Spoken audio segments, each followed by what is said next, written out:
Hi friends, நம்ம வந்து ஒரு வருஷத்துக்கான அரிசி வந்து நம்ம எடுத்துக்குவோம் எப்போதுமே வருஷம் கல்யாணம் முடிச்ச நாளில் இருந்து அது மாதிரி தான் பண்ணிகிட்ருக்குறோம். இந்த வருஷம் அரிசி எடுத்துருக்குறோம் பாருங்கள். இது வந்து பார்த்திங்கன்னா மணச்சநல்லூரில் வாங்கின அரிசி பாருங்கள். சாப்பாடு சூப்பராக இருக்கும். இது இன்றைக்கி நேற்றுக்கு வரைக்கும் வந்து இப்போ போன வருஷத்து அரிசி தான் சமைச்சோம். இன்றைக்கி தான் வந்து புது மூட்டை எடுத்துருக்கோம் பாருங்கள் ஃப்ரெண்ட்ஸ். உங்கள் ஊரில் இந்த மூட்டை எவ்வளோ கொடுக்குறாங்கன்னு எனக்கு கமெண்ட் பண்ணுங்கள்.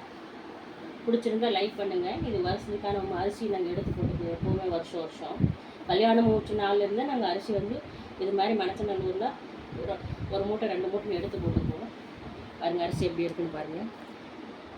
சாப்பாடு சூப்பராக இருக்கும். இன்றைக்கி தான் புதுசாக அரிசி எடுத்துருக்கேன். இந்த வருஷத்துக்கான அரிசி இப்போ தான் ஓப்பன் பண்ணியிருக்கேன். நான் நாளையிலேருந்து சமைக்கணும். Okay bye friends. மணச்சநல்லூர் அரிசி யாருக்காருக்கு பிடிக்குன்னு கமெண்ட் சொல்லுங்கள். பிடிச்சிருந்தா லைக் பண்ணுங்கள். எங்களுக்கு ரொம்ப பிடிக்கும். Okay bye.